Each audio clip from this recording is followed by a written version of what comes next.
তা আধ্যাত্মিক জ্বালাটা কেমন মা? সেটা হচ্ছে আমাদের দেহের জ্বালা।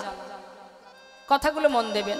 আধ্যাত্মিক জ্বালা মানে আমাদের দেহের জ্বালা। দেহের ভিতরে নানাবিধ যে রোগ ব্যাধি হচ্ছে, প্রত্যেকটি জীব নানা কারণে নানাভাবে আক্রান্ত হচ্ছি আমরা, এটা হচ্ছে আমাদের দেহের জ্বালা। আর কি আদিভৌতিক জ্বালা? আদিভৌতিক জ্বালা মানে অপরের কাছ থেকে পাওয়া জ্বালা। মানে আপনার ভিতরে আপনি মনে করুন আপনার জীবনে কোনো যন্ত্রণা নেই, কোনো দুঃখ নেই, কোনো কষ্ট নেই, কিন্তু অন্যের কাছ থেকে কারণে অকারণে আপনি যন্ত্রণা ভোগ করছেন।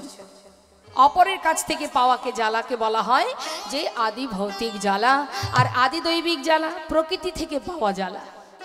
আজ ঝড় হচ্ছে তো কাল বৃষ্টি, আজ করোনা আসছে তো কাল আর একটা কিছু হচ্ছে। তা এই যে প্রকৃতি থেকে যন্ত্রণা আমরা পাচ্ছি আমাদের মানব জীবনে, যতদিন এই ধরায় বেঁচে আছি এই যন্ত্রণা আমাদের ভোগ করতে হবে। এই তিনটি জ্বালা আমাদের সংসার জীবনে থাকবে। কিন্তু মাগো, যদি আমাদের কোনো জ্বালা আসে, আমি যে ভিতরে আছি, আমি মানে পরমাত্মা, আমি মানে এই যে শ্বাস চলছে, আসা যাওয়া করছে বলে আমি আছি। যেদিন আমি থাকবো না সেদিন আর কিছুই থাকবে না। তাই পৃথিবীতে আমি বলতে জগতে কিছুই নেই। যতই আমরা মারামারি হানাহানি কাটাকাটি করছি, শুধুমাত্র দুঃখের বিষয় কি জানেন বাবা? দুঃখের বিষয় আমাদের যে কৃষ্ণ বলার, প্রভুকে সেবা করার উপযুক্ত জন্মটা পেলাম, আমরা শুধু মারামারি হানাহানি করতে গিয়ে অসার বস্তুকে পাওয়ার জন্য যে মূল্যবান সময়টা নষ্ট করে দিচ্ছি। মূল্যবান সময় নষ্ট হলে কি হবে? সময়টা চলে যাবে, তো যাবে চলে। সময় চলে গেলে কি হয়? আপনি জানেন আজ এখানে সন্ধ্যাবেলা হরিনাম হবে, এখানে কীর্তন হবে, আপনারা সেই বুঝে সময় করে হাতে আপনারা যাত্রা করেছেন, বেরিয়েছেন। কিন্তু বাবা, যদি অসময়ে আমরা বেরিয়ে আসি তাহলে সঠিক সময়ে গন্তব্যস্থলে পৌঁছাতে পারবো না। আমরা জানি যে কোনো কিছু করতে গেলে তার উপযুক্ত সময় প্রয়োজন, সময় থাকতে করতে হয়, আমরা এটা জানি। তাই শাস্ত্রে বললেন, সময় করিয়া পথটি ধরিয়া যে বা চলে দ্রুত গতি, সময়ের শেষে অনায়াসে সেজন চলে যায় আপন বাসতে। তাই গৌর হরি বল। তাহলে সব কিছুর উপযুক্ত সময় আছে, আমরা জানি কখন কোনটা করতে হয়। যারা জানে না তারা অবুঝ, তাদেরকে ছেড়ে দিন বা বোঝানোর চেষ্টা করুন। কিন্তু যারা জানেন, জেনেও যদি না জেনে না জানার ভান করে আমরা থাকি বাবা, সময় গেলে আর পাওয়া যাবে না। বৈষ্ণব মহাজন বললেন, এই যে সাধের মানব জন্ম পেয়েছি কলিযুগে, কলিযুগের ধর্ম হরিনাম। কেন দিয়েছেন হরিনাম? কারণ অন্যান্য যুগে যে ধর্ম ছিল সেগুলো করতে গেলে অনেক সময়ের ব্যাপার, সাধন ভজনে যাগ যজ্ঞ পূজা অর্চনা। আপনি যদি বাড়িতে কোনো পূজা করতে চান, যজ্ঞ করতে চান, একবার চিন্তা করে দেখুন সেই যজ্ঞের জন্য আমাদের কতদিন ধরে চিন্তা নিতে হয়, কত মাস লেগে যায় আমাদের তার আয়োজন করতে। কিন্তু হরিনাম করবার জন্য শাস্ত্রে বললেন, কোনো যাগ যজ্ঞ পূজা অর্চনা ধ্যান তপস্যা কিছুই যদি না করতে পারো, কলিযুগের কোনো দুঃখ নেই। কারণ কলি হচ্ছে হরিনাম সংকীর্তনে উদ্ধার। তাই জীব যদি হরিনাম জপ করে, যেখানে আছো যেমন আছো, বদনে হরিনাম করতে হবে এমন কোনো কথা নেই, অন্তরেও হরিনাম করা যায়। কাজের মধ্যে হাতে কর্ম, আমি যদি অন্তরে জপ করতে থাকি। হরিদাস ঠাকুর 3 লক্ষ নাম করতেন, 1 লক্ষ জপ করতেন মনে মনে, 1 লক্ষ নাম জপ করতেন বদনে ফিস ফিস করে, আর 1 লক্ষ নাম জপ করতেন উচ্চস্বরে। তাহলে আমরা যখন তখন আমাদের দশেন্দ্র ষড়রিপু যদি গোবিন্দ সেবায় রত থাকে, যদি হরিনাম জপ করতে থাকে, তাহলে ইচ্ছায় অনিচ্ছায় আপনাকে চিন্তা করতে হবে না, আপনার দেহ, আপনার ইন্দ্রিয়, আপনার জিহ্বা সে অহরহ হরিনাম জপ করবে। তার প্রমাণ বাবা একটা সাধারণ দৃষ্টান্ত দিচ্ছি। যে ব্যক্তি যে কাজ করে, একজন মনে করুন 30-40 বছর ধরে, একজন বৃদ্ধ বাবা, তিনি 30-40 বছর ধরে শাখা বিক্রি করেন গ্রামে গ্রামে, আছে না, ফেরিওয়ালা থাকে না। তো বাবা একটা সাধারণ দৃষ্টান্ত দিলে আমাদের বুঝতে সুবিধা হবে। তো মা, তো সেই ব্যক্তি অনেক দিন ধরে শাখা পাড়ায় পাড়ায় নিয়ে যায়, আর মুখে কি বলে? শাখা আছে, শাখা নেবে গো। হ্যাঁ, বিক্রি করবার জন্য চিৎকার করে সবাইকে বলে শাখা আছে, শাখা নেবে গো। এই যে শব্দটা, এই যে কথা বাক্যটা প্রতিনিয়ত দিনের ভেতরে 1000 বার বলে। বলতে বলতে দেখতে দেখতে 30-40 বছর চলে গেল বাবা। বয়স হয়েছে তার, মাথায় শাখার ঝুড়ি, যাচ্ছে পথ ধরে, গ্রাম পার করে ফাঁকা মাঠের মধ্যে দিয়ে যাচ্ছে, কিন্তু তার জিহবা কাজ করেই যাচ্ছে। এমন সময় এক ভদ্রলোকের সঙ্গে পথে দেখা। ও দাদু, এই পথে যাচ্ছ তুমি, ফাঁকা মাঠ, চারিপাশে কোনো ঘর বাড়ি নেই, লোকজন নেই।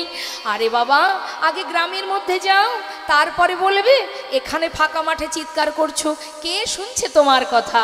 তখন তিনি উত্তর দিলেন, বাবা, বিগত 40 বছর হয়ে গেছে এই শাখা বিক্রি করি, দাঁড়ে দাঁড়ে বলে বলে এমন অভ্যাস হয়ে গেছে আমার। আজ যদি আমি যে কোথায় আছি আমি নিজে জানি না, এটা গ্রাম না এটা ফাঁকা মাঠ, কি আমি কিছুই জানি না। আমি আমার মতো করে, আমার যে জিহবা সে কিন্তু তার কাজ করে যাচ্ছে। তাই গৌর হরি বল, হরি বল। তাই এটা হচ্ছে অভ্যাস মা, তাই অভ্যাস করতে হবে। কঠিন কাজ তো নয় আমাদের, কলিযুগে কোনো কঠিন কাজ নেই, কলিযুগে সহজ পদ্ধতি। হরে কৃষ্ণ নাম জপ করো, মহামন্ত্র, তাছাড়া আর গতি নাই, উদ্ধারের আর কোনো রাস্তা নাই। যতটুকু ভজন হয় বাবা, যতটুকু ভজন হয়। সাধুর পাশে যদি শত্রু না থাকে, সাধুর কি উন্নতি হবে? সাধুর মর্যাদা বাড়বে? সাধুর মান বাড়বে না। তাই যত বাধায় আসুক, বদনে নাম করুন, বদনে না পারলে অন্তরে জপ করুন, ভজন করুন, আর প্রভুকে জানান, হে প্রভু, যত আঘাতই দাও না কেন, শুধু তোমার কাছে একটি নিবেদন, শৈবার মতো শক্তি দিও। হরি বল, নিতাই গৌর হরি বল। তাই আজ আমার করুণাময় গৌর সুন্দর জীবের ঘরে ঘরে, অলিতে গলিতে, দ্বারে দ্বারে, পাড়ায় পাড়ায়, সমস্ত জায়গা হরিনাম দিয়েও আজ তিনি স্থির করলেন হরিনাম যজ্ঞ করবেন। তা যজ্ঞ করবেন বলে তিনি চিন্তা করছেন, আমি যজ্ঞ করব, তাহলে কার কাছ থেকে পরামর্শ নেব? আমরা যদি ঘরে কোনো ধর্মীয় কাজ করি বা কোনো শুভ কাজ করি, আমরা আমাদের গুরুজনের কাছ থেকে পরামর্শ নিই, তাই তো মা, যে আপনি বলুন বা কিভাবে কি করব না করব। তো আমার গৌরহরি তিনিও কিন্তু দেখুন জীবকে কিভাবে শিক্ষা দিচ্ছে বাবা। তিনি কি করেছেন, তিনি নদীর ধারে মানে সুরধনী গঙ্গার তীরে সুন্দরভাবে হরিনাম যজ্ঞ করবেন বলে পরামর্শ নিচ্ছেন। কার কাছ থেকে? দাদা নিত্যা নন্দ শোনে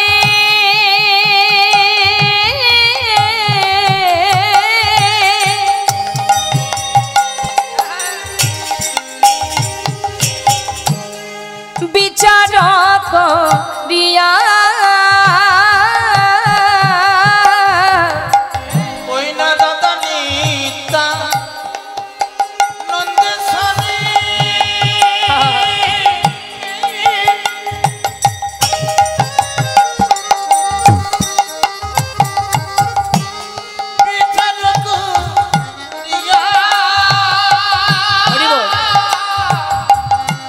এখান থেকে শিক্ষা পেতে হয় মা।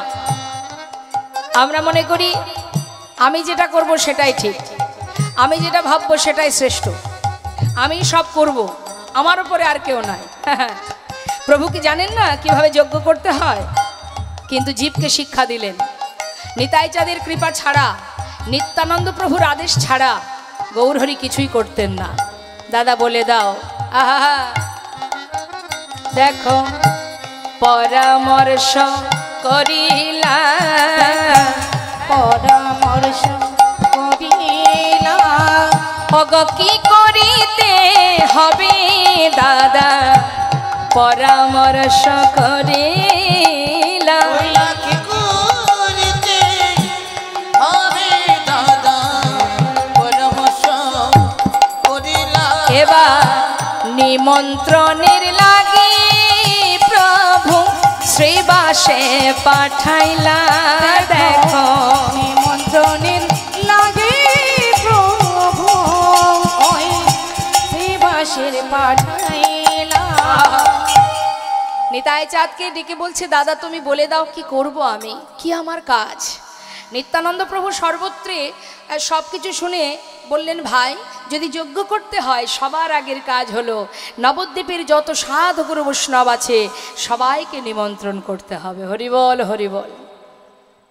বৈষ্ণবের পদরজ অবনীর সুখ সম্পদ শোনো ভাই দিয়া এক মনে, আশ্রয় করিয়া ভজে তারে কৃষ্ণ নাহিতা যার সব মরে অকারণ। আগে বৈষ্ণবের কৃপা চাই, বৈষ্ণবের নিমন্ত্রণ করো, সসম্মানে নিমন্ত্রণ করবার পর, নিমন্ত্রণের পর তারা যখন আসবে তাদের চরণ ধৌত করতে হবে, সসম্মানে তাদেরকে বসিয়ে তাদেরকে সেবা দিতে হবে, সমস্ত কিছু যা যা প্রয়োজন বোঝানোর দরকার সব বোঝাচ্ছেন আমার নিতাই চাঁদ। তখন গৌরহরি বলছে, দাদা যজ্ঞ যে করবো, কিন্তু নিমন্ত্রণের দায়িত্ব কে নেবে? বললে নিমন্ত্রণের দায়িত্ব একজনকে দেওয়া যায়, সে হলো শ্রীবাস পণ্ডিত। আচ্ছা বলুন দেখি শ্রীবাস পণ্ডিত কে? মায়েরা বলুন। শ্রীবাস পণ্ডিত দাপর যুগে কে ছিলেন জানেন? জানেন না তো? যে শ্রীবাসকে পত্র দিয়েছে, চিঠি দিয়েছে নিমন্ত্রণের জন্য, এই শ্রীবাস হচ্ছেন দাপর যুগের দেবর্ষি নারদ। নারদকে চেনেন তো? হ্যাঁ বলছে হ্যাঁ চিনি। কলির জীব হয়ে নারদকে চেনে, কিন্তু শ্রীবাস পণ্ডিতকে চেনে না। এটাই আমাদের সমস্যা, আমরা নিজের পিতাকেই চিনতে পারি না, নিজের পিতাকেই ভুলে গেছি আমরা। এই জন্যই তো আমাদের দুরবস্থা। যারা গুরুজনকে সম্মান করে না, গুরুজনকে শ্রদ্ধা করে না, যারা নিজের জনকে চিনতে পারে না, তাদের অবস্থা কি হয়? রামভক্ত তুলসীদাস কলম দিয়েছিলেন বাবা, এটা আমার কথা নয়। রামভক্ত তুলসীদাস রামচরিতে কলম দিয়েছেন যে কলিযুগে কলিহত জীবের কি অবস্থা হবে জানো? শোনো তাহলে। सच कहे तुम्हारे लट्ठा झूठ जगत भुलाए, गौरस गली गली फिरी सुरा बैठल बिकाए, गाभी को दोहे कुत्ता को पाले बाछुरी रह जाए भूखा, संबंध को अच्छा खिलाए लेकिन बाप रह जाए भूखा, चोर के छाड़े साधु के बंदे पतिक को लगाए फांसी, हाई रे कलियुग तेरी तमाशा दुख लागे और हासि। একটা একটা করে ভেঙে বোঝাবো, একটু মন দেবেন। কি বলছে মা? সচ্চা কাহে তোমারে লেঠা। বর্তমান কলিযুগের কি অবস্থা? সত্য কথা বললে, সৎ পথে চললে তোমার প্রাণ চলে যেতে পারে। কখন চলে যাবে তুমি নিজেও জানো না। সত্য কথা বললে বিপদ, সৎ পথে চললে বিপদ। এটা আমার কথা নয়, এটা ঘটবে। যে এখন যে ঘটছে সেটা লিপিবদ্ধ হয়েছে ত্রেতা যুগে, তারপরে দাপর গেছে, তারপরে কলি। মিলিয়ে নিন প্রত্যেকটি কথা কেমন ভাবে মিলে যাচ্ছে। কি বলছে? ঝুঠ হে জগৎ ভুলায়। ঝুঠ মানে মিথ্যা। পৃথিবীটাকে ছেয়ে আছে কে? অত্যাচার, ব্যভিচার, পাপাচার, দুরাচার জগৎটাকে ছেয়ে রেখেছে। শাস্ত্রে আরো বললেন, গৌরসে গলি গলি ফিরি। গোরস মানে বাবা দুগ্ধ, গরুর দুধ। যারা গোয়ালা দুধ বিক্রি করেন দেখবেন জীবের দ্বারে দ্বারে গিয়ে, ঘরে ঘরে পৌঁছে দেয়, অলিতে গলিতে গিয়ে, পাড়ায় পাড়ায় গিয়ে দুধ বিক্রি করে। সেই দুধ কিন্তু সবাই খায় না। কিন্তু লক্ষ্য করে দেখুন, যে জন মদ বিক্রি করেন তাকে কি গ্রামগঞ্জে আসতে হয়? তাকে কি গলিতে গলিতে চিৎকার করতে হয়? বরং আমরা এতটাই বোকা, সে যদি 50 কিলোমিটার দূরে গিয়েও বসে, আমরা এখান থেকে ছুটে গিয়ে সেইখানে লাইন দিয়ে দাঁড়িয়ে থাকি। এটা কিন্তু ভালো জিনিস নয়, দুরবস্থা আমাদের। হ্যাঁ, আমাদের দুরবস্থা। এটা আমার কথাও নয়, রামভক্ত তুলসীদাস বলছেন, সম্বন্ধ কো আচ্ছা খিলাই লেকিন বাপ রহে যায় ভোকা। নিজের পিতা মাতাকে দেখি না, বাড়িতে কোনো বন্ধু বান্ধব এলে কি করে খুশি করব তাই নিয়ে সারাদিন চিন্তায় থাকি। কিন্তু যে মায়ের, বর্তমান কলিযুগে যদি কোনো মায়ের 5 পুত্র থাকে, মা গর্ব করে সমাজের কাছে বলে, আমার 5টা লাঠি আছে ভাই, কেউ কিছু করতে পারবে না আমাকে, আমার 5টা লাঠি আছে। কিন্তু জীবনের শেষের খাতায় দেখা যায়, শেষের জীবনে দেখা যায় ওই 5টা লাঠি যে অবশেষে মায়ের পিঠেই পড়বে, মা সেটা জানতো না। তার জায়গা হয় কোথায় বাবা? বৃদ্ধাশ্রমে। চোখের জলে বুক ভাসিয়ে কাঁদে। সারা জীবনে যাদের কথা ভেবেছে, আজ তাদের কাছে মা বোঝা স্বরূপ। তাই তো মায়ের জায়গা বৃদ্ধাশ্রম। বৈষ্ণব মহাজন বললেন, সংসার জীবনে যদি কোনো জীব দরিদ্র হয়, অসহায় হয়, তাকে ধরে সমাজ টানাটানি করে। চোরকে ছাড়ে সাধুকে বাঁধে। কেন? যে অপরাধী তাকে ধরা হয় না। যে অপরাধ করেনি, যে নির্দোষ, তাকে ধরে টানাটানি বেঁধে যায়। কেন? তার অর্থ নেই যে বাবা। আর যদি 1000 অর্থ থাকে, আপনি যত পাপই করুন, যত অন্যায় করুন, যত খারাপ কাজ করুন, সব মুকুব হয়ে যায়। রামভক্ত তুলসীদাস বললেন, চোরকে ছাড়ি সাধুকে বাঁধে, প্রতিজ্ঞ লাগায় ফাঁসি, হাই রে কলিযুগ তেরি তামাশা দুঃখ লাগে আর হাসি। এখনো দুরবস্থা আমাদের। কিভাবে মুক্তি পাবো, কিভাবে উদ্ধার হব জানি না। সময় চলে যায়, কবে হরি কথা বলতে পারবো, কবে তোমায় ডাকবো প্রভু। তুমি তো সব দিয়েছো, বলবার শক্তি দিয়েছো, বুঝবার শক্তি দিয়েছো, জ্ঞান দিয়েছো, বিবেক দিয়েছো, বুদ্ধি দিয়েছো, চেতনা চৈতন্য সব দিয়েছো। দিলে কি হবে? মায়ার সংসারে আবদ্ধ হয়ে, মিছে মায়ায় আবদ্ধ হয়ে, মায়ার বালিশ মাথায় দিয়ে এমন মোহঘুমে ঘুমিয়ে আছি, তুমি আমার কাছে থেকেও আমি তোমায় দেখতে পাচ্ছি না। তাই তো বাবা,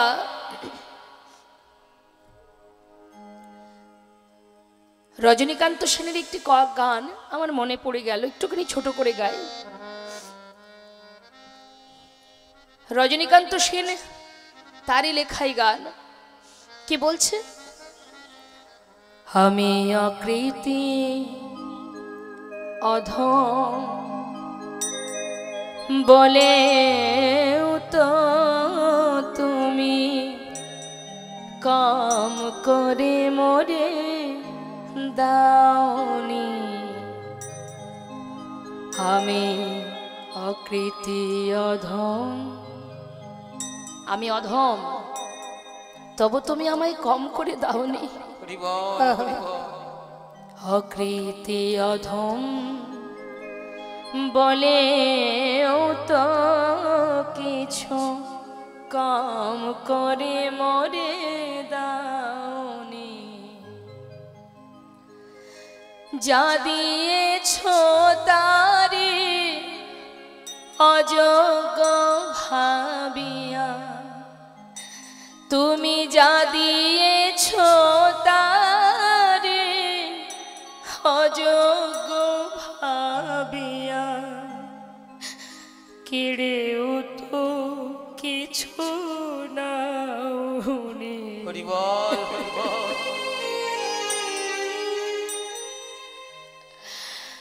তব আশিস কুসুম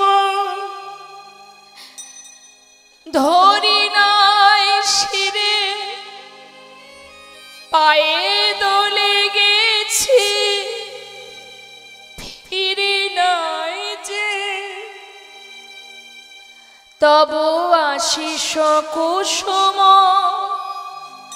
ধরি নাই শিরে, পায়ে দোলে গেছি চাহি নাই ফিরে। তুমি যা দিয়েছো, কৃপা দিয়েছো, ভালোবাসা দিয়েছো, প্রেম দিয়েছো, কিন্তু আমি আত্ম অহংকারে বশীভূত হয়ে তোমাকে বাড়িয়ে চলে গেছি। তোমাকে আমি চিনিনি, তোমাকে জানিনি।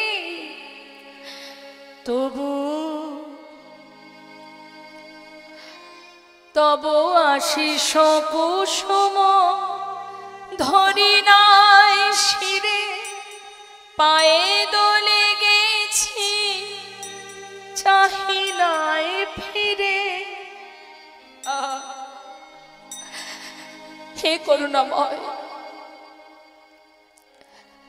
তবু দয়া করে সকলে দিয়েছ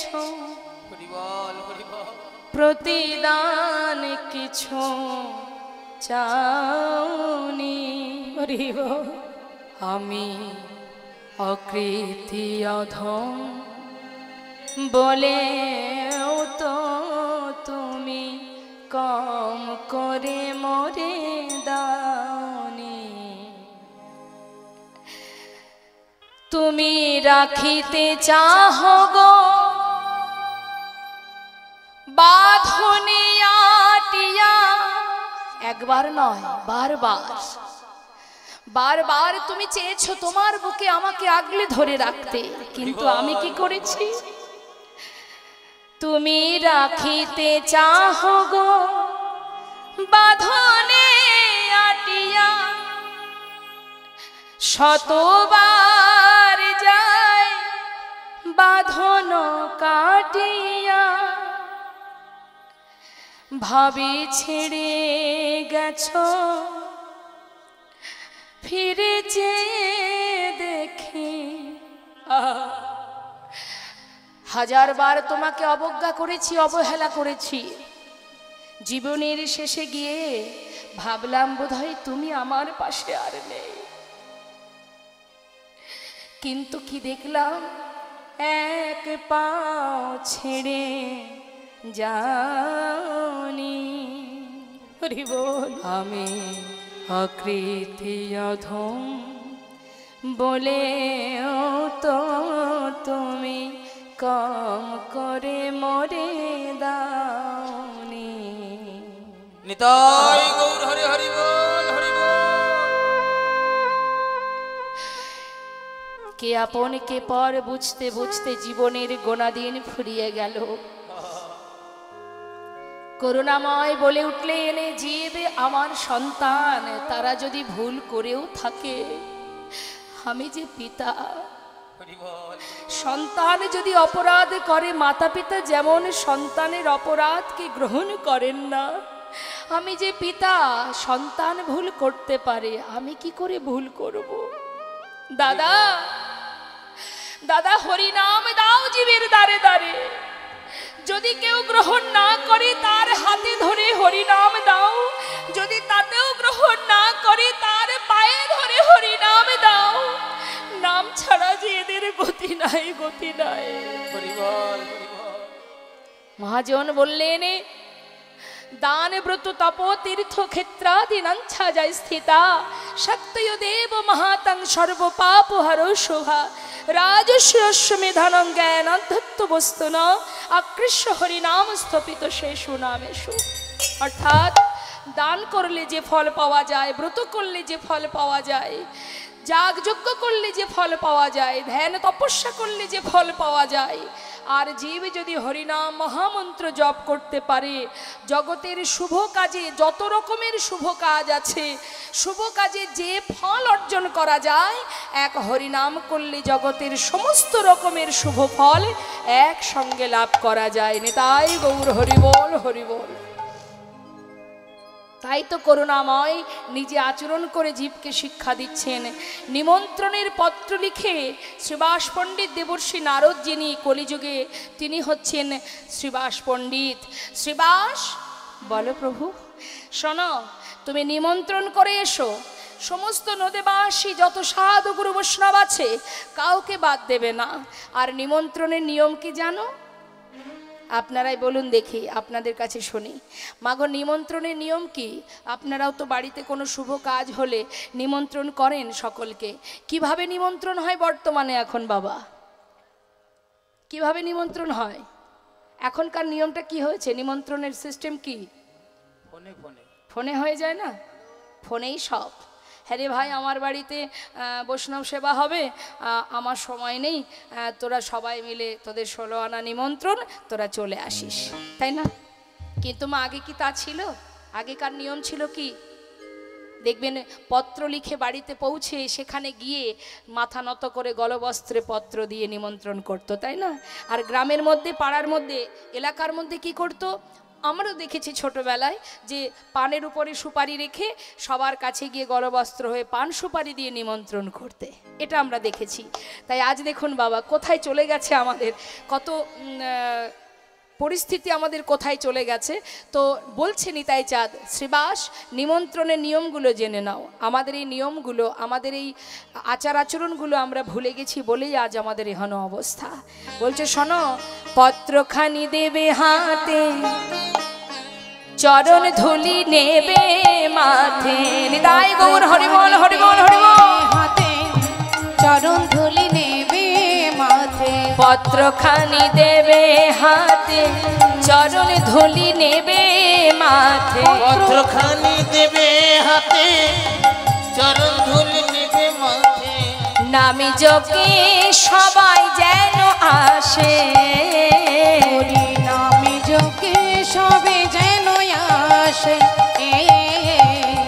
কর জোরে বলিবে, কর জোরে বলিবে, আহা কর জোরে বলিবে, কর জোরে বলিবে, ওই হরি নাম মহাযজ্ঞে কর জোরে বলিবে, হরি নাম মহাযজ্ঞে কর জোরে বলিবে, এই হরি নাম মহাযজ্ঞে পায়ে ধরে বলিবে, হরি নাম হরি বল হরি বল, ধরে বলিবে, হরি নাম মহাযজ্ঞে পায়ে ধরে বলিবে, কর জোরে বলিবে, এই হরি নামে যজ্ঞে সবাই জানে আছে, আছে গো, এই নামে যজ্ঞে সবাই যেন আসে।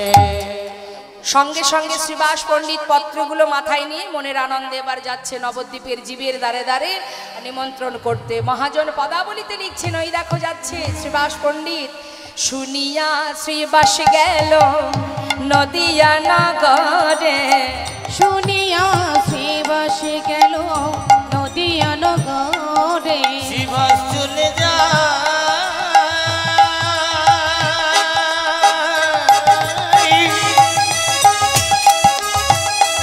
হরি বল হরি বল,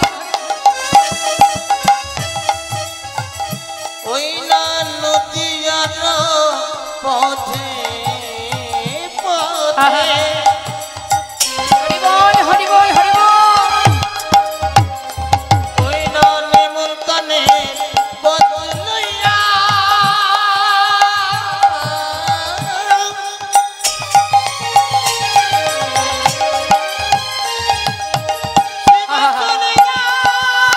চলে যায় গো হরি বল।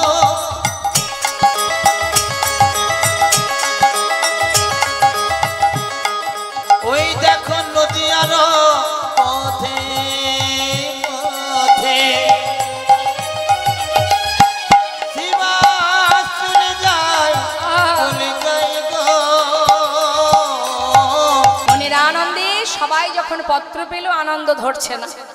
আপনারা যেমন এসেছেন, দেখুন মা, আজ আপনারা এসেছেন এই মহতী হরিবাসরে যার কথা শ্রবণ করবার জন্য, শুধুমাত্র শোনার জন্য এসেছেন। শুধু শোনার জন্য এতটা পাগল আপনারা, যাকে চোখে দেখেননি তার কথা শ্রবণের জন্য যদি এতটা পাগল হয়ে যান, আমার তো মনে হয় সাক্ষাৎ যদি কোনোদিন তাকে দেখতে পান আর তো ঘরে ফিরতে পারবেন না। হ্যাঁ, এমন দয়াল গৌরহরি যদি কখনো চোখের সামনে এসে দাঁড়ায়, আর কি ঘরে ফেরা সম্ভব? জীবের পক্ষে সম্ভব নয়। তাই আজ সমস্ত নদীবাসী যারা গৌরকে মনে প্রাণে ভালোবাসে, খবর পাওয়া মাত্রই তাদের আর আনন্দ ধরছে না। সুরধ্বনির তীরে গৌরহরি যজ্ঞ করবেন, মনের আনন্দে সমস্ত নদীবাসী তারা দল বেঁধে ছুটতে ছুটতে যাচ্ছে সুরধ্বনি গঙ্গার তীরে। বৈষ্ণব মহাজন পদাবলিতে লিখছেন, দেখো দেখো, ওই দেখো সকলে চলেছে। তারা যাচ্ছে কেন? গৌর দর্শনে। হ্যাঁ, আনন্দ সহকারে।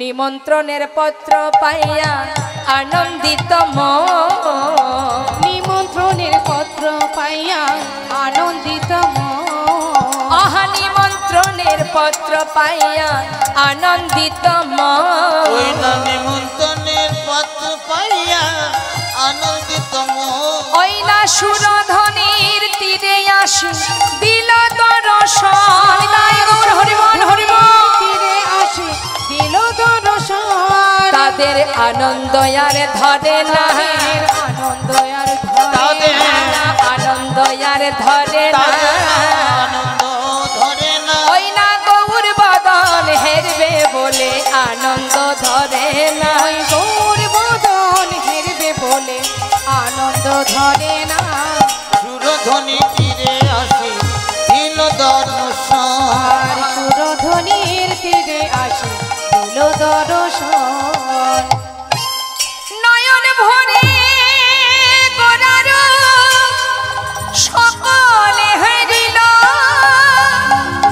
বাসুদেব ঘোষে হেরে বলে প্রভাসী তীর্থ যে হইল, বাসুদেব যেন প্রভাস তীর্থ যে হইল।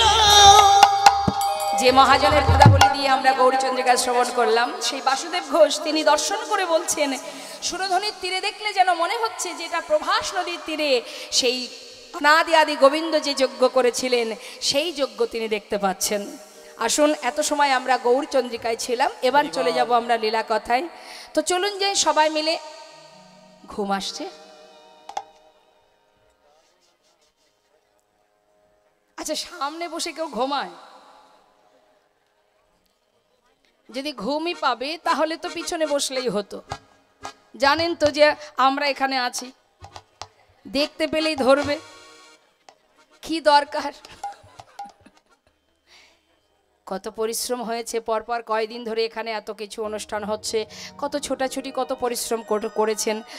স্বাভাবিক একটু তো ঘুম পাবেই, বুঝতে পারছি। তো চেষ্টা করবেন যাতে ঘুমটা না আসে, কারণ ঘুমানো ঘরে তো আর গোবিন্দ থাকবেন না। লীলা কথা, চোখ দুটো বন্ধ হয়ে গেলে কি হবে? চোখ দুটো বন্ধ হয়ে গেলে কানে আর কিছু ঢুকবে না। হ্যাঁ, তা সেই জন্য এত কষ্ট করে যখন বসে আছেন, তো চেষ্টা করবেন নাম শ্রবণ করবার জন্য। তা চলুন যাই, একবার দুবাহু তুলে সবাই মিলে আমরা শ্রীধাম বৃন্দাবনে। যদি বলেন বৃন্দাবনে কি করে যাব, এটাই নববৃন্দাবন। এখানেই যখন আমরা লীলা শ্রবণ করছি, তার লীলা, অর্থাৎ যেখানে জানবেন একটা কথা বাবা, যেখানে ভগবত কথা হয়, যেখানে লীলা কথা হয়, সেখানে কোনো না কোনো সময় মহাপ্রভুর চরণধূলি পড়েছিল বলেই কিন্তু সেখানে হরিনাম, কৃষ্ণ নাম এবং অগণিত ভক্ত সমাগম হয়। নিতাই গৌর হরিবোল হরিবোল হরিবোল। তাই এই স্থানটি এখন এই মুহূর্তের জন্য নববৃন্দাবন, নবদ্বীপ ধাম। তো চলুন আমরা সেই অমৃত কথা শোনার জন্য একবার বৃন্দাবনে আমরা রাধারানীর নাম স্মরণ করব। আশ্রয় তত্ত্ব রাধারানী, তাই তো?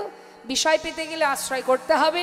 চলুন যাই রাধা নাম জপ করি। সবাই যে যেখানে বসে আছেন, বসে বসে হাতে তালি দিয়ে জপ করুন। বৃন্দাবন ধাম আচ্ছা অপার, জপে যা রাধে রাধে,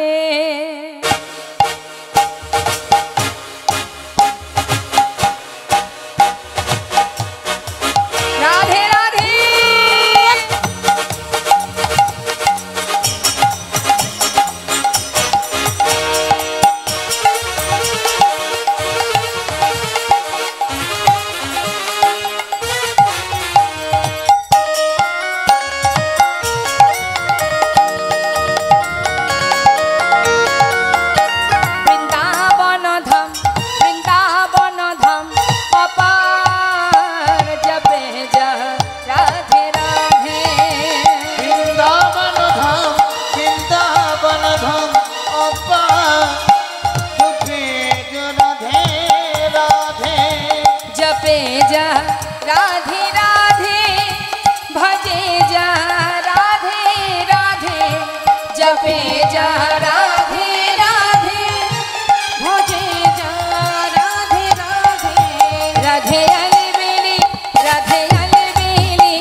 कहे जाए, कहे जाए बेड़ा पार, जपे जरा राधे राधे। हो जाए बेड़ा पार, जपे जा राधे राधे राधे।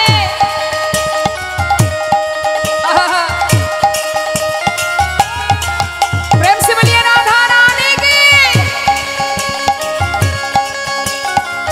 राधेश्वर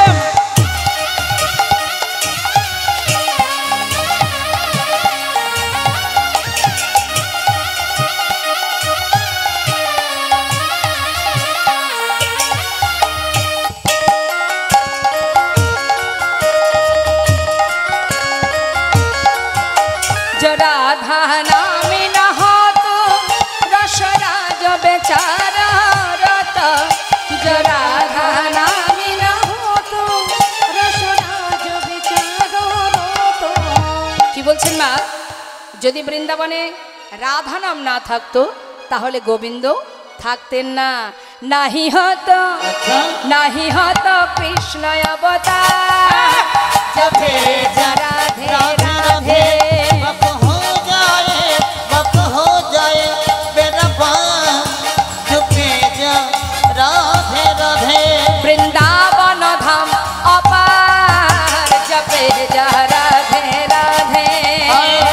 যা রাধে রাধে आए चुपे जा राधे राधे। ও যে যা রাধে রাধে हो जे जा राधे राधे।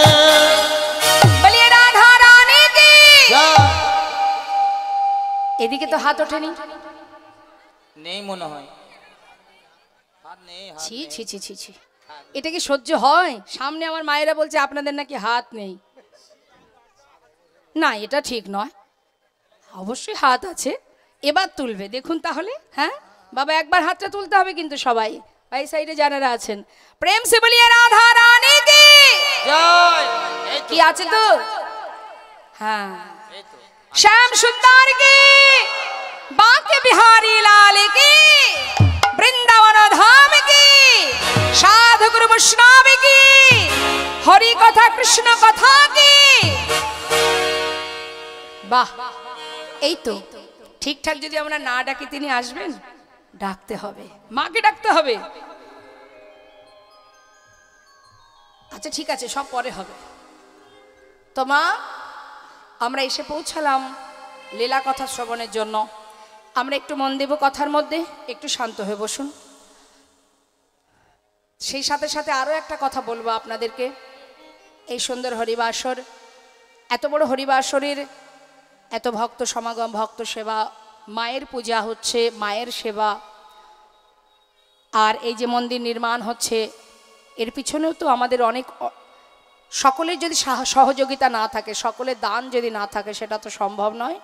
তাই মায়ের এই শ্রীমন্দির নির্মাণের জন্য এখানে যত ভক্তবৃন্দরা যারা আছেন, আপনারা যদি মায়ের সেবার জন্য, মায়ের মন্দির নির্মাণের জন্য কিছু দান করেন, কমিটির ভক্তবৃন্দরা যারা মায়ের এই মন্দির নির্মাণের জন্য উদ্গ্রীব, তারা সকলেই প্রচেষ্টায় আছে।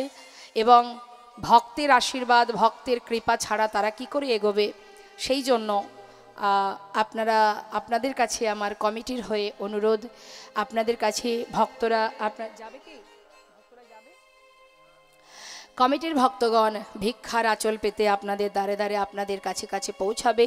আপনারা প্রাণ ভরে মায়ের এই মন্দির নির্মাণের জন্য এবং এই এত সুন্দর হরিবাসরটাকে ধরে রাখবার জন্য সবাই মিলে একেবারে ড্রাই করে দিলেন কেন কথার সময়? জয় রাধে, হরে কৃষ্ণ। আরেকটু দিন, জয় রাধে, হরে কৃষ্ণ। থাক, যাচ্ছে আপনাদের কাছে, আপনারা মন দিয়ে শ্রবণ করুন। কথা কেউ বলবেন না, হরে কৃষ্ণ রাধে রাধে কথা বলবেন না, আপনাদের কাছে যাবে। আপনারা প্রাণ ভরে সবাই মিলে ভগবানের সেবার তরে অর্থদান করুন, প্রত্যেকের কাছে যাবে। আস্তে আস্তে আপনারা সবাই আপনাদের যার যা মনে বাসনা দান করুন। তবে একটা কথা মাথায় রাখবেন, ভগবানের সেবার জন্য কৃপণতা করবেন না, মন থেকে দেবেন প্রভু সেবার তরে। জানবেন তারই দেওয়ার সম্পদ তাকে দিচ্ছি। শুধু এটাই চাইবেন ভগবানের কাছে, হে করুণাময়, তোমার চরণে যেন মতি থাকে, ভক্তি থাকে, আর কিছু চাইবেন না। অনেকে তো অনেক কিছু চেয়ে বসে বাবা, একটু যদি 100 টাকা দিয়েছে কি 500 টাকা দিয়েছে, যা চাইবে, ছেলে যদি চাকরি পায় 5000 টাকা দেবো। আচ্ছা বলুন দেখি, লোভটা কাকে দেখানো হচ্ছে? আস্তে কথা নয়, কিছু কিছু কাজ আছে আমাদের খুব ভুল হয় মা। হ্যাঁ, এটা আমি বলছি। কেন বলছি ভুলগুলো কি? দেখুন, যিনি বিশ্বব্রহ্মাণ্ডের মালিক, তাকে আমরা শর্ত দিচ্ছি, আমার ছেলে যদি চাকরি পায় তবে 5000 টাকা দেব। তোমাকে বাড়িতে এনে, মাকে বাড়িতে এনে জোড়া কালীর পূজা দেবো, এরকমও মানত করে অনেকে। আমার যদি একটা নাতি হয় তাহলে আমি এত দেব। তার মানে এই যে চাওয়াটা, এটা হচ্ছে আমাদের ইহজগতের, এই জাগতিক জগতের চাওয়া, এই সংসারের কিছু চাওয়া। আপনি যাই চান না কেন, যত সুখী কামনা করেন না কেন, ওই যে বাবা রজনীকান্ত সেনের যে গানটি আপনারা শুনলেন একটু আগে, সবই দিয়েছেন তিনি, কিন্তু সুখের নাগাল খুঁজে পাবো না। তাই মা, চাইতে যদি হয় সঠিক কিছু চাইতে হবে। যে চাওয়ার পিছনে, যেটা চাইলে আমার গোবিন্দ চরণে মতি থাকবে, ভক্তি থাকবে, যে জিনিস চাইলে আমি প্রভুকে ভুলে যাব, দিনের পর দিন তার সেবা ভুলে যাব, তার প্রতি ভক্তি শ্রদ্ধা কমে যাবে, সে জিনিস চাওয়ার কোনো দরকার নেই। এমন কিছু চাইবো, হে করুণাময় তুমি যদি আমায় সন্তান দাও, সেই সন্তান যেন তোমার সেবার উপযুক্ত হতে পারে, তবেই সেটা চাইব। এরকম চাওয়া রাখতে হবে। ওপরের তালাটা যদি ছাদটা হয়ে যায়, তাহলে পরের বছর আমি মাকে বাড়িতে নেই, কি দরকার, কাকে বলবো কথাটা? তিনি তো সবই জানেন, দিয়েছেন তো তিনি। হ্যাঁ, তাকে বলে কি হবে? যদি পেলাম তো ভালো, না পেলাম তাহলে আর মা বাড়িতেও এলো না, ভগবানের সেবাও হলো না। কুচবিহারে এক জায়গায় গিয়েছিলাম বাবা, কীর্তনের আসরে।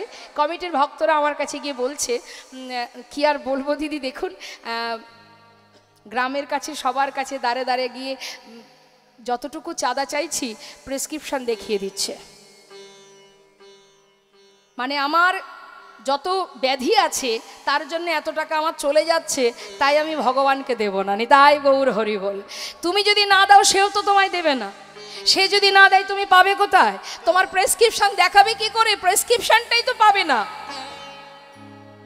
তাই মাথায় রাখতে হবে মা, ব্যাধি হতেই পারে আমাদের দেহে, নানা কারণে ব্যাধি হবে, এটা প্রকৃতির সৃষ্টি, প্রকৃতির কারণে নানাবিধ ব্যাধি আক্রান্ত আমরা হবই।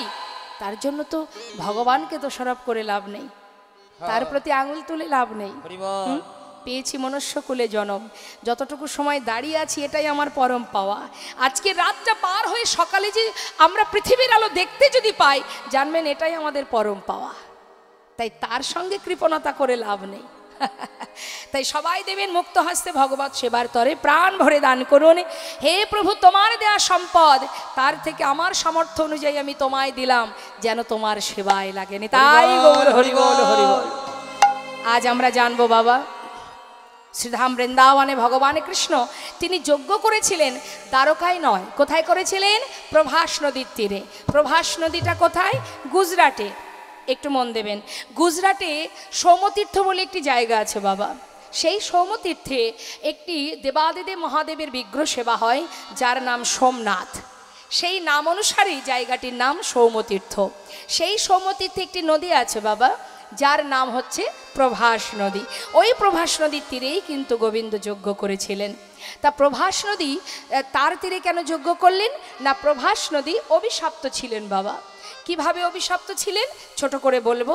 চন্দ্রদেবের 27টি স্ত্রী, চন্দ্রদেব 27টি স্ত্রী থাকার পরেও যখন তার গুরুপত্নীর প্রতি তার দৃষ্টি লক্ষ্য যায়, তখন গুরুদেব তাকে অভিশাপ করেন। কি অভিশাপ? যে তোমার ক্ষয় রোগ হবে, অর্থাৎ তুমি মারা যাবে। কিভাবে? এই যে তোমার 16 কলা, এক একটি কলা ক্ষয় হতে হতে একদিন তুমি শেষ হয়ে যাবে। এখন গুরুবাক্য তো আর ব্যর্থ হতে পারে না বাবা। তাই গুরুবাক্য যখন একটু একটু করে ক্ষয় হতে শুরু হচ্ছে, গুরুবাক্য যা যা বলেছেন গুরুদেব, সে কিন্তু শুরু হয়ে গেছে কাজ। এখন চন্দ্রদেব একটু একটু করে ক্ষয় হতে হতে যখন আর একটা কলা বেঁচে আছে, তখন তার 27 জন স্ত্রী স্বামীকে পুনরায় ফিরে পাওয়ার জন্য তারা ছুটে চলে গেলেন কৈলাসে মহাদেবের কাছে। এখন মহাদেবের স্ত্রী যিনি, সহধর্মিনী যিনি, তিনি হচ্ছেন এই 27 জন রমণীর সম্পর্কে দিদি হন। তাহলে ভোলানাথ কি হবে বাবা? জামাই বাবু। এখন কৈলাসে নির্জন স্থান, খুব সুন্দর শান্ত পরিবেশ, মহাদেব মনের আনন্দে ভজন করছে, সেখানে 27 জন শালী গিয়ে হাজির হয়েছে। সেখানে চিৎকার করে ডাকছে, জামাই বাবু। সবাই মিলে ডাকছে তো মা, চিৎকার করে সবাই মিলে জামাই বাবু, জামাই বাবু। ভোলানাথ ভাবছে বাবা এখানেও তো দেখছি শান্তি নেই, একটু মনের আনন্দে এই শান্ত পরিবেশে ভজন করব, তারও উপায় নেই। কারা আবার এসে জামাইবাবু জামাইবাবু করছে? কি হয়েছে? এত শালি আছে তো জানতাম না। হ্যাঁ, সবাই মিলে এসে চরণে পড়েছে, বিপদে পড়েছি। কি বিপদ? বুঝতেই পেরেছি, বিপদ না থাকলে কি আর কেউ আসে আমার কাছে? তা কি বিপদ শুনি? যেহেতু তোমরা আমার শালি হও, তাহলে তোমাদের কথা তো একটু শুনতেই হবে। করজোড়ে বললেন, আমাদের প্রতি আমাদের স্বামী প্রাণ হারাতে বসেছে, তাকে কি করে রক্ষা করব? সব ঘটনা শোনার পর মহাদেব বললেন, এক কাজ করো, যদি একটি কলাও বেঁচে থাকে স্বামীর, আমার মাথায় যে গঙ্গা আছে জটার মধ্যে, ওর মধ্যে রেখে দাও। এটা হচ্ছে অভিশাপ প্রুফ। যেমন ওয়াটার প্রুফ আছে না, হ্যাঁ, অভিশাপ প্রুফ, এর মধ্যে রেখে দিলে কোনো অভিশাপই কাজ করবে না। আর তোমরা সবাই মিলে চলে যাও গুরুর কাছে, গুরু বৃহস্পতির কাছে, তার কাছে গিয়ে পতির প্রাণ ফিরে পাওয়ার জন্য তার চরণ ধরে তোমরা অনুনয় বিনয় করো, কাঁদো, প্রার্থনা করো। এবার সেই একটি কলা স্বামীর মস্তক থেকে, স্বামীকে নিয়ে সেই স্বামীর একটি কলা ভোলানাথের মাথায় রেখে চললেন গুরুদেবের কাছে। গুরুদেব বলে উঠলেন, দেখো তোমাদের তো কোনো দোষ নেই, তোমরা এসেছো যখন তোমাদেরকে আমি ফিরিয়ে দেব না, কিন্তু তোমরা যে এসেছো এখন উপায় কি? যদি একটি কলাও বেঁচে থাকতো আমি কোনো পথ তোমাদের দিতাম। করজোড়ে বলে উঠলেন গুরুদেব, আপনি বলুন, যদি বেঁচে থাকে স্বামীর প্রাণ তো ফিরে পাবো, পতি যদি মারা যায় আমরা এই 27 জন রমণী, আমাদের কি হবে উপায়? কে রক্ষা করবে? কে মান দেবে? কার আশ্রয় থাকবো আমরা? আমাদেরকে কৃপা করুন। তখন গুরুদেব বললেন, শোনো, একটি কলাও যদি বেঁচে থাকে তাহলে তোমরা ওই যে সৌমতীর্থে নদী আছে, ওই নদীতে সেই জলের মধ্যে যদি তাকে স্নান করাতে পারো, পুনরায় আবার জ্যোতি ফিরে পাবে, পুণ্য জ্যোতি ফিরে পাবে। দেরি না করে সেই একটি কলা নিয়ে গিয়ে যেই না নদীতে স্নান করালো, সঙ্গে সঙ্গে সেই চন্দ্রদেব আবার পুনরায় পুণ্যজ্যোতি ফিরে পেল। আর যেই না পুণ্যজ্যোতি ফিরে পেল, সঙ্গে সঙ্গে চন্দ্রদেব খুশি মনে আশীর্বাদ স্বরূপ বলে উঠলেন, আজ থেকে তোর নাম হবে প্রভাস। তুই পুনরায় আমার আবার জ্যোতি ফিরিয়ে দিয়েছিস, প্রভা যুক্ত আস। হ্যাঁ, পুনরায় আমার এই জ্যোতি ফিরিয়ে দেওয়ার কারণে আশীর্বাদ স্বরূপ তোর নাম হবে প্রভাস। সেই প্রভাস, ওই যে প্রভাস বাবা, প্রভাস অভিশপ্ত হলো কি করে? না, মণিপুত্র চিত্রাঙ্গদা সে গিয়েছিল তৃষ্ণা নিবারণের জন্য। জলের মধ্যে কুমির ছিল, সেই কুমির শিশুটাকে ধরে জলের ভিতরে নিয়ে তাকে খেয়ে ফেলে। তখন অন্যান্য মণিপুত্ররা যখন ঋষির কাছে গিয়ে খবর দিল, সেই মুহূর্তে ঋষি সেই প্রভাস নদীর তীরে এসে অভিশাপ দিয়েছিল যে তুই যখন আমার পুত্রকে প্রাণে মেরেছিস, আমি তোকে অভিশাপ দিলাম, তোর বক্ষের জল শুকিয়ে যাবে, কুকুর বিড়াল যারা পশু পাখি তোর বক্ষের উপর দিয়ে হেঁটে যাবে, প্রখর রৌদ্রে শুকিয়ে যাবি, তুই মলমূত্র ত্যাগ করবে, সবাই তোকে ঘৃণা করবে। যখন অভিশাপ দিতে শুরু করেছে, তখন প্রভাস করজোড়ে বলে উঠলেন, আমাকে ক্ষমা করুন, আমার কি অপরাধ? যাচ্ছে আপনাদের কাছে ভিক্ষার ঝোলা নিয়ে কমিটির ভক্তবৃন্দ, আপনারা বঞ্চিত করবেন না, দিও কিঞ্চিত না করিও বঞ্চিত। সবাই যাচ্ছে, সবাই মিলে প্রাণ ভরে ভগবত সেবার তরে দান করুন। কেমন? 1 টাকা 2 টাকায় কিছু হয় না, আপনারা ভালো মতোই জানেন, সেটা আর বলতে হবে না। কৃপণতা করবেন না, কেমন? মুক্ত হস্তে দান করুন। নিতাই গৌর হরি বল, হরি বল। যা রাধে, কথা বলবেন না মা। তো এবার কি হলো? বলে উঠলো, দেখো অভিশাপ যখন আমি দিয়েছি, অভিশাপ তো লাগবেই, কিন্তু আশীর্বাদ স্বরূপ আমি জানিয়ে গেলাম তোমার তো কোনো দোষ নেই, তোমার বক্ষে যে কুমির বাস করে সে আমার পুত্রকে প্রাণে মেরেছে, তাই তোমাকে আমি কখনো দোষ দিতে পারবো না। কিন্তু অভিশাপ যেহেতু আমি দিয়েছি, অভিশাপ তো লাগবেই, তাই আমি আশীর্বাদও করে গেলাম, যেদিন এই প্রভাস নদীর জল দিয়ে অনাদি আদি গোবিন্দ রাধারানীর চরণ ধৌত করবে, সেই দিনই তুমি উদ্ধার হয়ে যাবে। নিতাই গৌর হরি বল, হরি বল। তাই করুণাময় গোবিন্দ তিনি কিন্তু প্রভাস নদীর এই অপরাধ থেকে মুক্তি দেওয়ার জন্য প্রভাস নদীর তীরে যজ্ঞ করেছিলেন। শুধু এটাই কারণ নয় বাবা, আরও কারণ আছে, সেটা আমরা চলে যাব একটু মহাভারতে। মা, মহাভারতে কুরুক্ষেত্রের যুদ্ধের পর হস্তিনাপুরে রাজা হয়েছিলেন ধর্মরাজ যুধিষ্ঠির। রাজা হবার পর কুন্তী পিসিমা মনের আনন্দে সন্তান রাজা হয়েছে, খুশি মনে আছে। ঠিক সেই সময় করুণাময় গোবিন্দ তিনি রথের উপরে উঠে বসলেন। পিসিমা, পিসিমা, পিসিমা, তোমার কাছে আজ আমার 2টি কথা বলার আছে। পিসিমা, আজ আমাকে তুমি বিদায় দাও, আমি চলে যাই, আর যাবার আগে আমি তোমায় বর দিয়ে যাব। আজকের আনন্দের মুহূর্তে তুমি যা চাইবে আমি তাই দেব। আহা, কুন্তী পিসিমা মনে মনে ভাবছেন, বাবা, যে কৃষ্ণ যখনই আমাকে ছেড়ে ঘরে ফিরে যেত, যাওয়ার সময় বলতো আমি আসি। আসি কথার অর্থ কি আমরা সবাই জানি। আবার আসবে ফিরে। যাই কথাটা বললে অনেকে দেখবেন বলে গুরুজনরা, বল আসি যাই বলতে নেই, বলে না মা? তো যেই না বলেছে তখনই কুন্তী পিসিমার বোঝা হয়ে গেছে যে কৃষ্ণ আজ যখন যাই কথাটা বলল সে আর ফিরে আসবে না। পিসিমা যা বর চাইবে আজ আমি তোমাকে সেই বর দিয়ে যাব, বলো তুমি কি চাও? কুন্তী পিসিমা মনে মনে বলছে, কৃষ্ণ তুমি বর দেবে? বেশ। কৃষ্ণ বলো পিসিমা, এতদিন তুমি আমার কাছ থেকে ঘরে ফেরার সময় আমাকে বলেছো যে পিসিমা আমি আসি, কিন্তু আজ হঠাৎ তুমি যাই কথাটা বললে, আমি জানি তুমি কেন এই কথাটা বললে। তবে কৃষ্ণ তুমি যদি চলে যাও তোমাকে ধরে রাখার ক্ষমতা কি আর আমার আছে বলো? তবে হ্যাঁ, তুমি যদি যেতেই চাও যাও, আর যদি বর দেবে কথা দাও আজ আমি যা চাইবো তুমি আমাকে তাই দেবে তো পিসিমা? হ্যাঁ, তুমি যা চাইবে তাই দেব কৃষ্ণ, তবে দাও। এতদিন দুঃখ ছিল, কষ্ট ছিল, যন্ত্রণা ছিল, তাই তুমি আমার কাছে ছিলে, আমার 5 পুত্রের সাথে বন্ধুর মতো ছিলে। আজ আমার ছেলে হস্তিনাপুরের রাজা, সুখের অন্ত নেই, আমার সমস্ত দুঃখের অবসান ঘটে গেছে। আজকের দিনে আমি যা চাইব তোমাকে তাই দিতে হবে, বলো কৃষ্ণ দেবে তুমি? 3 সত্য করো। সীমা দেব দেব দেব, দাও কৃষ্ণ। আর যে কদিন এই ধরাতে বেঁচে থাকবো জানি না আর কতদিন আছি এই ধরায়, যে কদিন আর বেঁচে আছি তোমার কাছে শুধু এটাই চাওয়া, আর যত দুঃখ আছে, যন্ত্রণা আছে, আর যত বেদনা আছে পুরোটাই তুমি আমায় দিয়ে যাও, সবটুকু আমায় দিয়ে যাও। এতটুকু সুখ যেন জীবনে না থাকে। পাশে দাঁড়িয়ে আছে ভীম।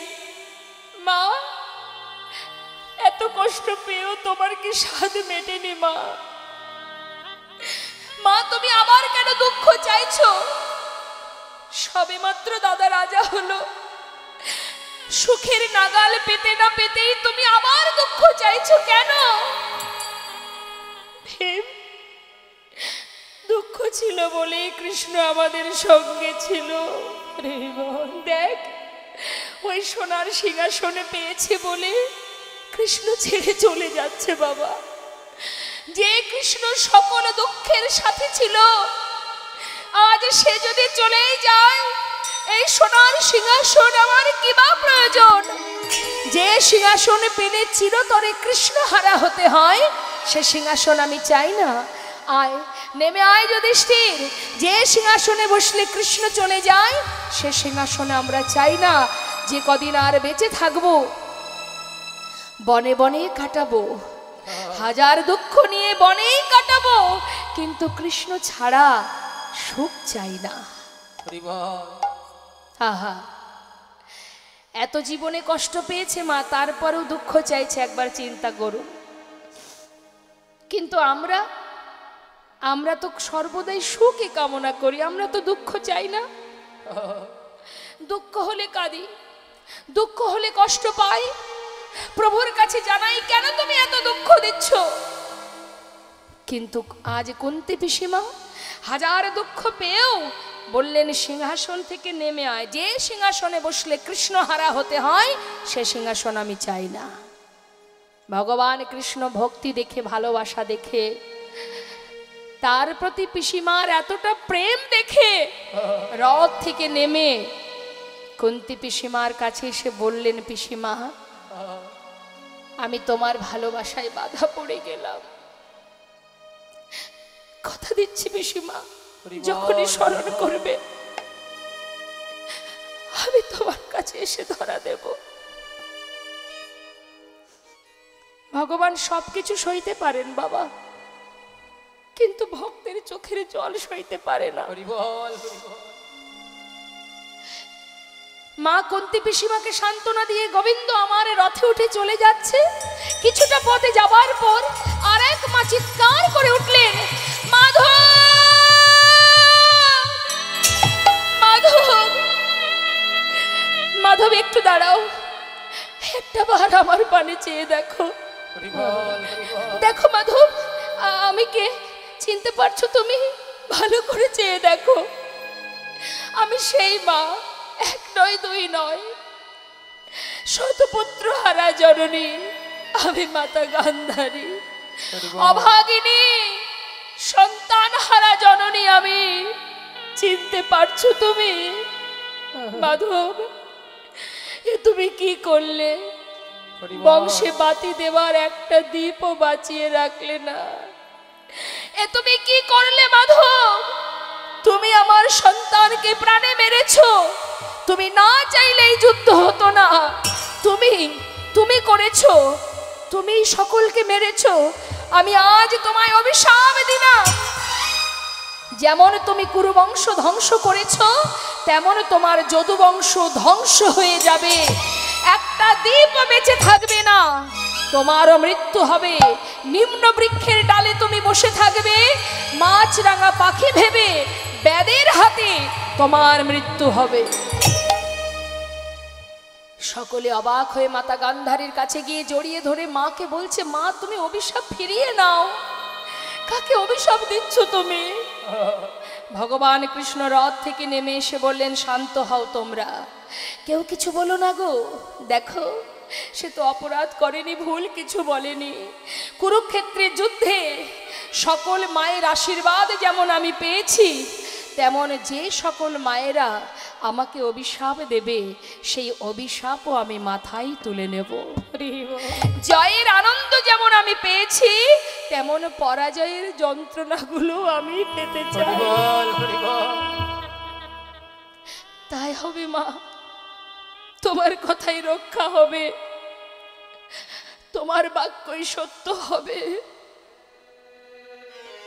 তাই বাবা, সেই মাতা গান্ধারীর অভিশাপ ছিল গোবিন্দের মাথায়।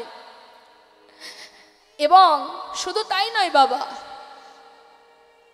এই 56 কোটি যদুবংশ দেখতে দেখতে যখন তারা যৌবন বয়স, এতটাই দুরন্ত, এতটাই উদ্ধত হলো, তারা গুরুজনকে সম্মান করে না। এখনো অবস্থাতে এই 56 কোটি যদুবংশ ভগবানের সন্তান, তাদের মধ্যে একটি সন্তান ছিল মেয়েদের মতো দেখতে। তার পেটের উপরে একটা কড়া বেঁধে সুন্দর করে কাপড় পরিয়ে জঙ্গলে যে সকল মুনি ঋষিরা ধ্যান তপস্যায় রত থাকে, তাদের কাছে নিয়ে গিয়ে তারা ব্যঙ্গস্বরূপ জিজ্ঞাসা করছে, এই যে ও মুনি ঋষি, তোমরা সারা জীবন ধরে যুগ যুগ ধরে সাধনা করছো, তোমরা দেখে বলে দিতে পারবে যে এর পেটে কে আছে, কে জন্ম নেবে, ছেলে না মেয়ে? এখন মুনি ঋষিরা বলে উঠলেন, বালক, এমনভাবে সামনে এসে বিরক্ত করো না, তোমরা ঘরে চলে যাও। কিন্তু কোনো কথাই শুনছে না। কেন যাব? যুগ যুগ ধরে সাধনা করছো, বলতে পারবে না এর গর্ভে কে আছে? কিছুতেই শুনছে না, বারবার বিরক্ত করছে। তখন মুনি ঋষি বলে উঠলেন, তবে শোন বালক, এর গর্ভে যে জন্মগ্রহণ করবে তাকে দিয়েই তোদের এই 56 কোটি যদুবংশ ধ্বংস হয়ে যাবে।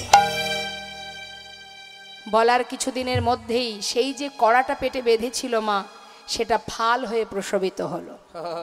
এবার সেই ফালটা নিয়ে কি করবে? চলে গেল গোবিন্দের কাছে। গোবিন্দ ফালটা দেখেই চিনতে পারলেন, সব কথা মনে পড়ে গেল। ভগবান বললেন, বালক, তোমরা এক কাজ করো, ফালটা নিয়ে গিয়ে প্রভাস নদীর তীরে যদি পাথর থাকে, পাথরে ঘষে ঘষে এটাকে শেষ করে দাও। সমস্ত বালকরা ছুটে গিয়ে প্রভাস নদীর তীরে গিয়ে সেই পাথরটা ঘষতে ঘষতে, যত ঘষছে তত ফেনা বাহির হচ্ছে মা। আর ফেনাগুলো সব নদীর ধার দিয়ে যাচ্ছে, আর নদীর ধার দিয়ে দিয়ে নল খাগড়ার গাছ তৈরি হচ্ছে। এইভাবে ঘষতে ঘষতে যখন আর এতটুকু বাকি আছে, চিন্তা করছে এটা দিয়ে আর কি বা হবে, সেটাকে জলের মধ্যে ফেলে দিয়েছে। আর সেটা পেয়েছে কে? এক মাছ, যার নাম রাঘব বোয়াল। রাঘব বোয়াল সেই ফালটাকে গিলে খেয়েছে। এদিকে ধীবরেরা মাছ ধরতে গিয়ে মা জালের মধ্যে সেই রাঘব বোয়াল মাছটাকে ধরেছে। ধরে ঘরে এসে কর্তন করা মাত্রই সেই ফালটা পেটের ভিতর থেকে বাইরে বেরিয়ে এসেছে। এখন ধীবরেরা আর কি করবে? সেই ফাল দিয়ে তারা কি করেছে, ছুঁড়ে ফেলে দিয়েছে।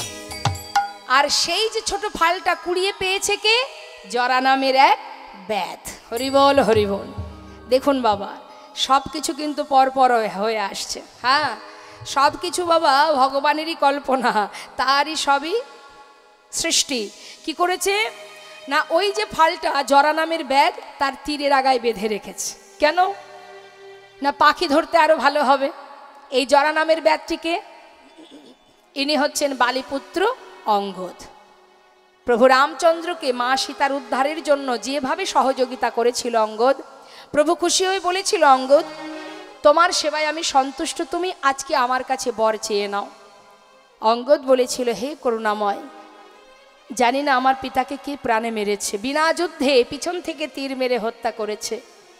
তাই আমি চাই যে আমার পিতাকে পিছন থেকে তীর ভেদ করে মেরেছে, আমিও যেন তাকে তীর ভেদ করে প্রাণে মারতে পারিনি। তাই গৌর হরি বল।